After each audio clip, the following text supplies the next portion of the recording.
Assalamu alaikum wa rahmatullahi ta'ala wa barakatuh. Donc, on va continuer notre, notre leçon concernant l'architecture d'un poste de travail. On est arrivé à ce stade, constituant des ordinateurs. Dans cette partie, on va voir les différents types de mémoire de masse. Donc, entre parenthèses, les disques durs. Le disque dur est l'organe servant à conserver les données de manière permanente, contrairement à la mémoire vive qui s'efface à chaque redémarrage de l'ordinateur. Donc, il peut conserver les informations de manière permanente, c'est bien déjà expliqué. Le disque dur est relié à la carte mère, à l'intermédiaire d'un contrôleur de disque dur faisant l'interface entre le processeur et le disque dur. On distingue généralement les interfaces suivantes. Donc, pour connecter avec le disque dur, donc il y a ce qu'on appelle IDE. Donc, c'est un connecteur qui nous permet de connecter des disques durs de type IDE avec, bien sûr, la carte mère. Et il y a CSCI et un serial ATA. Et vous pouvez trouver, bien sûr, USB. Donc, il existe plusieurs interfaces pour la connexion suivant, bien sûr, le type de disque dur. Donc, il y a des disques durs qui s'appellent IDE, des disques durs SCI, USB, et bien sûr, voilà. Donc, différents types de mémoire de masse. Donc, le disque dur est constitué non pas d'un seul disque. Donc, ça veut dire pour un disque dur, vous pouvez trouver à l'intérieur, il y a plusieurs pistes ou plusieurs surfaces au plat du disque dur. Donc, constitué, mais de plusieurs disques rigides. En anglais, hard disk signifie disque dur. En métal, en verre ou en céramique. Empilés à une très faible distance, donc l'un sur l'autre, les uns des autres est appelé plateau, en anglais platter. Donc voilà un schéma de disque dur qui est composé par les différentes composantes, un plateau, un vérin, une interface et un jumper, et ainsi de suite. Donc il y a un autre schéma qui va bien expliquer ça. Donc c'est le deuxième schéma. Donc vous trouvez ici un schéma bien explicatif. Donc voilà, vous pouvez trouver ici, il y a plusieurs disques l'un sur l'autre. Et chaque élément, donc ils sont déjà définis et on peut le revoir une autre fois. Donc il y a un plateau, c'est le support de l'information. Il conserve physiquement les données sur les disques durs de grande capacité. On trouve en général plusieurs plateaux.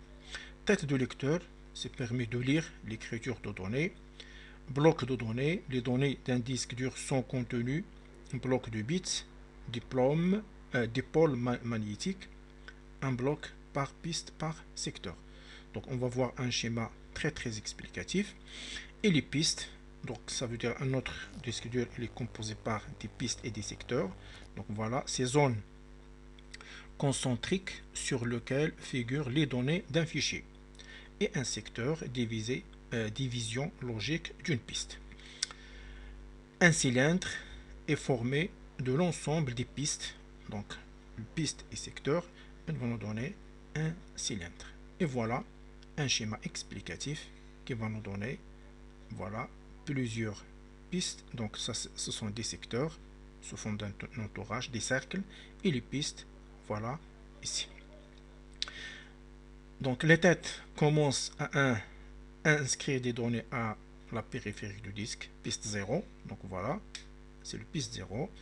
Puis, avant vers le centre, les données sont organisées en cercles concentriques s'appelle piste. Et les pistes sont séparées en quartiers s'appelle des secteurs. Et le minimum pour un secteur, donc contenant les données avec minimum 512 octets par secteur. Et on va voir parce que ça c'est le minimum 512. Donc vous pouvez trouver des données qui peuvent conserver plus que 512, mais le minimum c'est 512. Et voilà un autre schéma explicatif qui nous donne les cylindres l'un sur l'autre. Donc on appelle cylindre l'ensemble des données situées sur une même piste. Et on appelle cluster, en français unité d'allocation, la zone minimum qu'on peut occuper un fichier sur le disque. En effet, le système d'exploitation exploite des blocs qui sont en fait plusieurs secteurs. Entre 1 à 16 secteurs, un fichier minuscule devra donc occuper plusieurs secteurs. Donc, cluster, c'est un nouveau élément. Cluster, c'est unité d'allocation qu'on peut réserver ou stocker une information. Ces têtes sont des électroaimants qui se baissent et se soulèvent pour pouvoir lire l'information à écrire. Voilà la tête qui nous permet, donc voilà un schéma explicatif. Vous trouvez ici plusieurs disques 1, 2, 3, 4, 5 et 6. Et voilà un autre schéma qui explique bien sûr le contenu des disques durs. Et vous pouvez lire cette information. Donc les têtes ne sont qu'à quelques micros de la surface, séparées par une couche d'air provoquée par la rotation des disques qui crée une vent d'environ 250 km par heure. De plus, ces têtes sont mobiles latéralement afin de pouvoir balayer l'ensemble de la surface du disque. Et voilà quelques informations de plus sur notre disque dur. Pour lire ou écrire une donnée, la tête de lecture se déplace rapidement vers la piste contenant le bloc de données voulu avec un temps, seq time s'appelle temps de déplacement. Un moteur tourne le plateau à vitesse angulaire et le disque dur, donc à chaque moment, lorsque vous mettez le PC en fonctionnement, donc le plateau tourne à une très grande vitesse pour que vous pouvez afficher une information que vous désirez sur un temps time ou un temps de déplacement qui est très basse. Un moteur tourne le plateau à vitesse angulaire constante afin de trouver le bloc de données et le secteur voulu. Une fois le bloc trouvé, le moteur tourne le plateau pour lire les données avec un temps qui s'appelle temps de transfert ou transfer time en anglais. Le fait que le disque dur tourne à vitesse angulaire constante est dû au besoin d'avoir un taux de transfert de données constant, implique que les données sont moins denses en périphérique du plateau. Voilà. Et bien sûr, on va un petit rappel concernant la méthode de lecture ou comment les données se réservent ou se stockent sur les disques durs. Les disques durs tournent très rapidement autour d'un axe dans le sens inverse des aiguilles d'une montre. Voilà. Un ordinateur fonctionne avec le système binaire. Donc, ce système binaire sont stockés sous forme de 0 et 1, appelés bien sûr bytes, qu'on a bien expliqué avant. La lecture et l'écriture se fait grâce à des têtes de lecture, en anglais head, situées de part et d'autre de chacun des plateaux. Et voilà une autre définition concernant les pistes et les secteurs. Ce sont des secteurs qui sont en inverse des pistes. Les têtes de lecture-écriture sont dites inductives, c'est-à-dire qu'elles sont capables de générer un champ magnétique. C'est notamment le cas lors de l'écriture. les têtes en créant des champs positifs ou négatifs viennent pour polariser la surface du disque en une très petite zone, ce qui se traduira lors du passage en lecture par des changements de polarité induisant un courant dans la tête de lecture, qui sera ensuite transformé par un convertisseur analogique numérique qui s'appelle CAN en 0 et en 1 compréhensible par l'ordinateur. C'est ça la méthode de transformation. Et voilà, on est arrivé à chercher quelles sont les capacités ou les autres caractéristiques. Il y a capacité, ça veut dire c'est le volume de données pouvant être stockées sur un disque. Donc en commençant à partir, aujourd'hui il y a des disques durs à partir de 20 Go jusqu'à 1 Tera, 2 Tera et plus. Taux de transfert en débit, quantité de données pouvant être lues et écrites sur le disque par unité de temps. Il s'exprime en bits. Donc ça c'est le taux de transfert en bytes. Ça veut dire 8 bytes, il va nous donner un octet ou un caractère. Et ça veut dire toujours en utilisant les octets. Vitesse de rotation, donc se manipule avec nanomètre. Vitesse à laquelle les plateaux tournent, exprimée en tout par minute. Notez RPM pour rotation par minute. La vitesse des disques durs est de l'ordre de 7200 jusqu'à 15000 RPM. Temps de latence, appelé délai de rotation. Temps écoulé entre le moment où le disque dur trouve la piste et le moment où il trouve les données. Ça s'appelle un temps de latence. Quand je lance à chercher un fichier ou une donnée quelconque, donc le temps d'écoulement et où le disque dur trouve la piste. Donc le temps écoulé entre le moment où le disque trouve la piste, donc ça s'appelle un temps de latence. La taille. Donc la taille d'un disque dur se calcule donc à partir. Donc le nombre d'octets par seconde s'appelle CS, capacité en octets d'un secteur. Le nombre de secteurs par cylindre, CS. Donc vous avez ici CS, c'est le nombre d'octets par secteur. Et nombre de secteurs, combien de secteurs de cylindres, c'est S. Nombre de cylindres, c'est le caractère C, parce qu'il y a des disques durs et la différence entre nombre de cylindres sur les disques durs et nombre de têtes de lecture, c'est le caractère T. Donc, on va utiliser cet exercice. Calculer la taille en octets, kilo-octets, mégaoctets de disque dur de caractéristiques suivantes. S est égal à 16 et C, nombre de cylindres, c'est 80 cylindres et nombre de têtes, c'est 8. Donc pour calculer la taille, donc qu'est-ce qu'on va faire?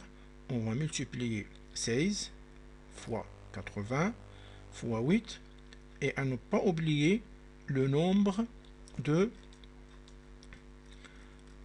réserves, donc qui s'appelle ici minimum parce puisqu'il n'est pas donné. Donc vous cherchez ici, vous trouvez 512. Donc voilà ici. Les pistes sont séparées en quartiers que l'on appelle secteurs, c'est-à-dire nombre de secteurs contenant les données au minimum 512 octets. Donc 512 octets. Donc notre résultat, il va donner 512 puisqu'il n'est pas donné. Donc on doit taper le minimum 512 fois 16 fois 80 fois 8. Donc ça c'est la valeur en octets. Et après on va diviser par 1024, on va trouver 5120 kilo-octets. Et si on divise cette valeur par 1024, elle va nous donner 5 mégaoctets. Donc voilà le résultat de notre exercice. Et voilà la méthode de calcul. Voilà, toujours sur le disque dur, il y a ce qu'on appelle la densité radiale, nombre de pistes par pouce, et la densité linéaire, nombre de bits par pouce, et densité surfacique, un rapport de la densité linéaire sur la densité radiale, et mémoire cache. Chaque disque dur contient une mémoire cache ou mémoire tampon. C'est la quantité de la mémoire embarquée sur le disque dur. Donc c'est à chaque lecture sur un disque dur, donc il y a une mémoire cache qui va embarquer les unités ou les caractères lus. La mémoire cache permet de conserver les données auxquelles le disque accède le plus souvent afin d'améliorer les performances globales. Interface, c'est interface, il s'agit de la connectique du disque dur. Les principales interfaces, on trouve, donc on a déjà vu, il y a IDE, il y a SATA, il y a ATA et Serial ATA et SCSI, et voilà. Différents types de mémoire de masse. Donc il y a d'autres. On a terminé de lire les définitions du disque dur. Maintenant, on peut trouver les CD-ROM ou les DVD-ROM. Donc on commence par les CD-ROM avec le CD-ROM. CD, ça veut dire le compact disc. CD a été inventé par Sony et Philips en 1981. Voilà. Vous pouvez lire le reste de la définition. Le CD est un disque optique de 12 cm, de diamètre 1,2 mm, d'épaisseur. Voilà, vous pouvez lire ces informations. Donc ça c'est tout simplement les dimensions d'un CD. Permettant de stocker des informations numériques, c'est-à-dire correspondant à 650 mégaoctets de données informatiques, soit 300 000 pages dactylographiées ou bien jusqu'à 74 minutes de données audio. Donc il permet de stocker, on ne peut pas bien sûr les effacer, ça veut dire stocker une fois défini, c'est une opération de la lecture. Un trou circulaire de 15 mm de diamètre en son milieu permet de le centrer sur la platine de lecture. Le CD se compose de 3 couches. La couche principale est la plus épaisse et en polycarbonate, en plastique résistant et transparent. Ce plastique passe la lumière émise par le laser lors de la lecture d'un CD. Après, on trouve ensuite une couche métallique réfléchissant, très souvent en aluminium, qui va réfléchir la lumière émise par le laser.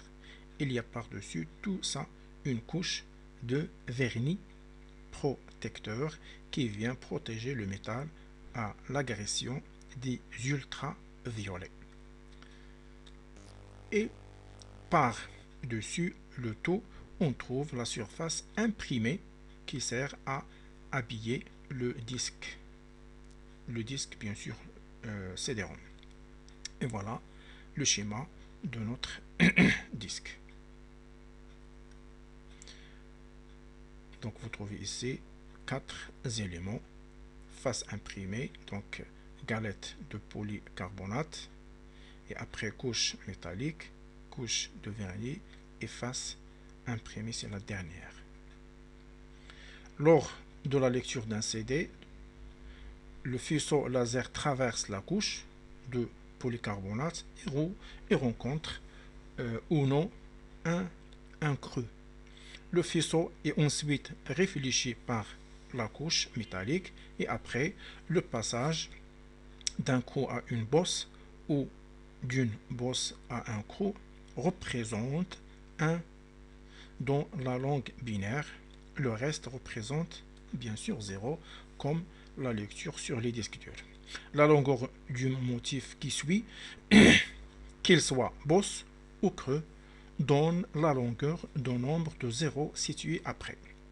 La succession de 0 et 1 permet ensuite de lire le contenu du disque. Et voilà, donc la méthode, tout simplement, c'est une méthode qui nous permet de chiffrer les caractères ou les nombres qui sont imprimés sur un disque. Et vous trouvez ici, bien sûr, la courbe n'est pas régulière, mais oscille autour de sa couche moyenne. La fréquence de ces oscillations est de 22,05 kHz. Cette oscillation permet à la tête de lecture de suivre la courbe et de réguler la vitesse de rotation du CD. Donc à chaque moment, donc vous trouvez, il y a une vitesse de rotation. Tant que la vitesse de rotation est élevée, tant que le CD et on peut lire les données rapidement sur le disque. Et voilà d'autres caractéristiques de notre disque dur, de notre CD-ROM. Et voilà, jusqu'à la piste avec les pistes physiques est constituée d'alvéoles d'une profondeur de 0,168 nanomètres, d'une largeur de 0,67 nanomètres et de longueur variable. Tout simplement, voilà, le nanomètre, c'est une valeur entre le 7 points noirs, le milieu de cette tirée noire et le milieu, ça s'appelle nanomètre. Et d'autres caractéristiques avec la longueur de l'alvéole qui permet de définir l'information, la taille de bits sur le CD est normalisée et correspond à la distance parcourue par le faisceau lumineux, nanosecondes, soit 0,278 nanomètres à la vitesse standard. Donc, ce sont des informations en parallèle pour notre CD-ROM. Et voilà, maintenant on est, donc l'opération, même si on est sur le titre de CD-ROM, vous pouvez lire les informations d'un graveur de CD. Se résume, on fait affaire au nom des alvéoles sur un CD. Les informations concernant usuel, concernant un DVD. Et voilà les vitesses et le temps. Donc ici vous avez le débit suivant la vitesse de lecture et le temps de réponse. Donc lorsqu'on fait, ça c'est les définitions, lorsqu'on fait un gravage, donc on peut choisir la vitesse que je désire. Et normalement pour le gravage, de préférence de placer au minimum ou de graver sur un CD-ROM avec une vitesse moyenne. Si vous avez un CD-ROM entre la vitesse 1 par exemple ici jusqu'à 52, vous pouvez graver avec la vitesse par exemple 16 ou 20 pour ne pas perdre votre CD, parce que si vous mettez le gravage à une vitesse très élevée, donc vous pouvez perdre votre CD-ROM. Donc toujours on utilise la vitesse moyenne. Donc le débit 150 kg par seconde et ici le temps de réponse. Tant que le débit est petit, tant que le temps de réponse est plus élevé. Et voilà, le temps de vitesse où le débit il est supérieur, vous trouvez ici la réponse, elle est petite. Voilà, de même manière, il y a ce qu'on appelle les graveurs de CD. Le plus rapide, c'est 72X. Au début de la gravure, la vitesse est plus faible, plus elle avance et plus elle augmente. Voilà, c'est ce qu'on a expliqué préalablement. Donc voilà d'autres informations que vous pouvez les lire attentivement sur votre CD-ROM.